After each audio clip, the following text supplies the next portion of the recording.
So I've only taken 10 minutes, Doug. I think you're up. And how did I? Yeah, I did. I started out with my wine. Yeah. Well, no, we don't have to taste it. You mean you want I have to deal with? You want to drink the wine too? Doug, sit down. You don't have to move. Grab your. So Doug, tell me, how did a military brat get into the wine business? Geez, you spent a little time traveling around early, didn't you?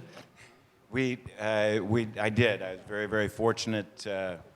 By the time I was in junior high school, I had the opportunity to travel around the world.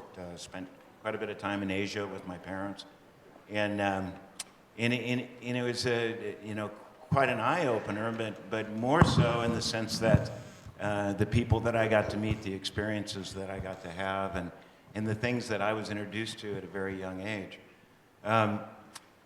Sort of with that said, it was a number of years later, I wound up in San Diego in Point Loma. My father was Navy, and that's where he retired, and I'm sure there's some Navy brats out there and some other branches of the service, and simplified all of my bros out there, did a little of that. But my friend, being in the military doesn't qualify you to be a vintner. San Diego to Paso Robles? Well, the nice thing about being in the military is it teaches you how to drink anything that'll go into a glass, So you have a lot of opportunity to gag down a lot of stuff, and with that in mind, kind of growing up with that in that environment, the first wine that I made, I was 16 years old. And it was just a generic red grape. A friend of mine, his parents had a grape arbor in their backyard. They're a Portuguese family. And I remember one year we decided that, there's a couple of us, we decided we'd make some wine. And we did. I got a 5-gallon sparkless water bottle, and crushed up the grapes and stuck them in this bottle and sealed the cork and put it underground. With a little bit very of traditional. Very traditional. And so that was my first experience, of course, at making wine. And bottom line is we drank every bit of it. We got sicker than dogs. We had great headaches and just barfed our guts out, but decided, I kind of like wine. This is not bad stuff, It didn't cost me that much to do it, so that was my intro there. Well, I know that you perverted our children. You were a school teacher for a while, weren't you? Right. And you got tired. You had kids of your own, and you decided that San Diego wasn't a great place for them, so you were going to move them to someplace else. So you moved to? Paso Robles. And what did you do when you were in Paso Robles? We made wine. No, actually, you sold real estate. I was a realtor. You did everything. I was a realtor. I was a developer. I had a construction company. And this was back in the old days. I like to say kind of our hippie days. And we had moved to Paso in the early 80s, in 1982. And so one of our jobs was one of my jobs was this construction company, and we didn't use power tools. We just worked out in the country, and mostly we rebuilt barns and racked barns, and the name of our company was Rural Erections. And so, got to keep it out there, Joel. Come on, no kidding. Man. That goes right up with the posters that you pass out. My nothing but Zin. I remember the first time you saw that, that disgusted look on your face. You've seen our Nothing But Zin poster? Scantily clad women, come on, Doug. And Joel's shaking his head, walking away, saying to himself, why didn't I think of that, goddammit? Now you understand why he had to change his career. Well, so Doug, you didn't stop with real estate. You ran into a guy who had a little winery going, and you kind of sort of decided to help him out, right? I was invited over to a friend's, his name was Pat Wheeler, and he was a transplant from LA, tool and die maker, had about as much experience in the business as I did, and only he had started a couple of years prior. It was a little 100-case winery, commercial winery, bonded. And that was my first introduction. I was invited to help him with the bottling. You know, when That was Tobias, right? that was Tobias, and you know when Joel talks, and you'll hear it from the other guys and from Carol. You know, a lot of the things that they've done over the years. A lot of us like to say, yeah, that's the way I used to do it, and I tried, and I had this, but one of the differences, you know, my first barrel, my very first barrel, was a blue plastic concentrate barrel. And that's how I kept my wine. My first oak barrel was a used whiskey barrel that I bought for about $5 and filled it halfway with water and left it in the sun for a year and drank what was in it along the way. You know, the big companies are now trying to imitate that. They're making bourbon-flavored Cabernet. I hear you. Yeah, just like you were making back there, bourbon-flavored Zinfandel. You know, if only you'd known the marketing aspects of that. We did it, you know, and Joel, we had gone into a community that had a history in wine. Zinfandel grapes had been introduced in the 1800s. One of my good neighbors right now is Larry Turley, who came down and picked up the old Pizzeni Ranch and has been able to maintain that and a lot of the history that they have kept in the area. But for me, you know, when I was introduced to Zinfandel the first time, I enjoyed it. It seemed like a pretty easy thing to do. You know, you just kind of squeezed it up and let it ferment and then pressed it and then gagged it down, you know. You know what? I always said you could never make a bad Zinfandel. If you picked it too early, you made this really wonderful picnic wine. If you picked it too late, you made a great late harvest. If you picked it just right, you kind of went, wow, am I good? And nobody around you knew what they were doing, so they thought you were the pro from Dover, you know, like, this is not bad stuff. So you started Peachy Canyon when? We bonded Peachy Canyon in '88.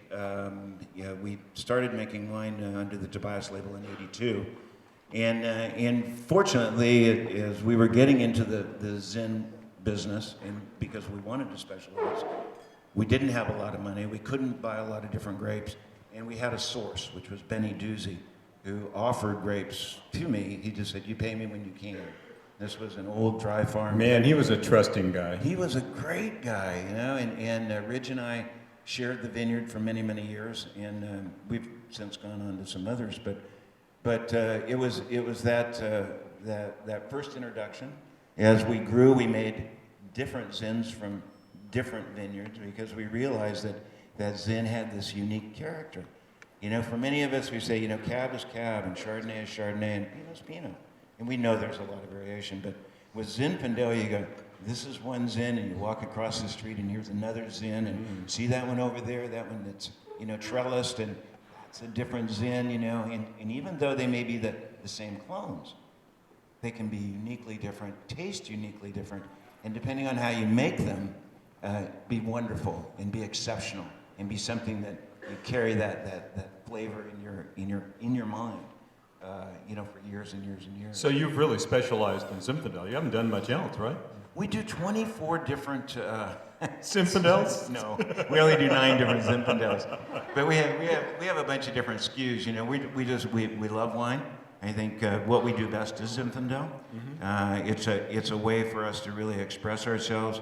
Robert Hansen is here with me today. If you get a chance to meet him, he's quite a talent. He's been our winemaker now for a number of years, and one of the things that I discovered is as I was, you know, growing and trying to build this, as this small company, as this little startup, as, you know, looking for bank financing, you know, all of the above, I had to go more into the marketing and sales side and build a staff that, you know, went along with my likes and was consistent in their skills and the quality of their wines, and that's how we've been able to grow it.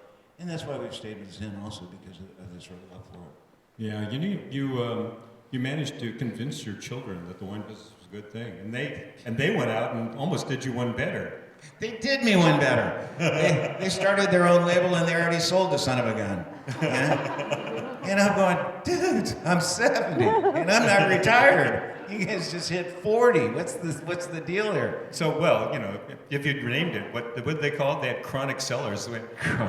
You ended up at Peachy Canyon. I mean, like, really? I mean, you know. I mean, can you imagine somebody coming to you, one of your kids, and saying, hey, Dad, yeah, Jake and I got this idea. We'd like to start our own label. And you go, right on, kids. You know, hang in there. I love it. You know, and you want to be a part of it. And I said, well, what's the name? They go, well, we want to call it Chronic Cellars. I go, are you out of your goddamn mind? You know? It's like, who's dying? What's the deal? And they go, oh, okay, Dad, we get it. So, and then their biggest seller, of course, has been the Sofa King Bueno.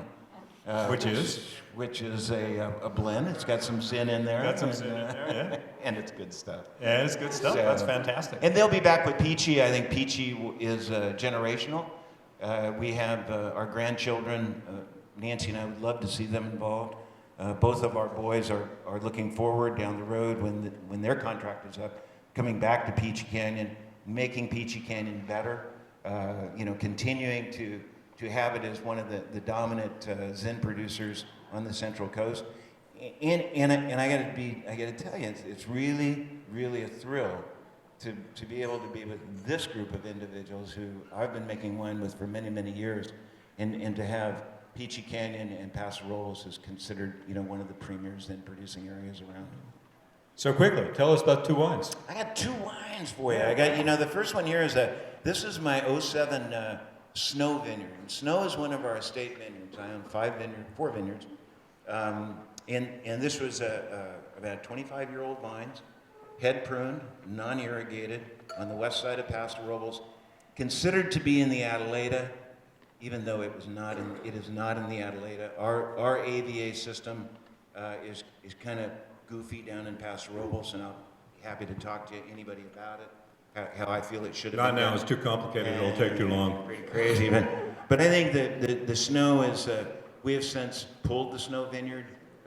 We've given it a couple of years to go fallow. These rains have just been a blessing, just leaching all of this junk out of the soil, and salts are going away, and now we're getting ready to replant Snow. So it's been a real solid wine for us, low yield, like all of your non-irrigated grapes, and I think that the fruit is holding up very, very well. The other wine that I decided to bring today is one that has been very, very popular for us, and that's the Bailey. It used to be, when it was David's father's vineyard next door, we called it Old Bailey because I didn't like him. And even though I got his fruit, but that's a whole different story. So David has been growing for us for a number of years now. This is a wine that I think shows a lot of varietal character. It's got some beautiful depth to it. Some spice, a little white pepper in there, and it's really one of my favorites. It's a go-to for me, and like all of our Zins, I think it's shown incredibly well. It's got some very nice reviews, and it's one that you want to hang on to because in Paso Robles, and I can generalize, and I'm going to generalize about the industry as my close. We're going to see this is a wine that we can retail for under $40. Bailey is a wine that is going to sell for about $90 in the next few years when some joker comes along with more money than brains and says, well, I'll give you $8,000 a ton for that because I don't have to make a living at it. I don't care too much about Beckett. So we're going to see some changes coming here. We're going to see some competition. We're hoping, all of us, that our growers will stick with us, that everybody can make a decent living and a good living. But I think some times are changing. And so keep an eye out for those great Zins, and thank you all for being here. Doug, thank you very much. Great wines.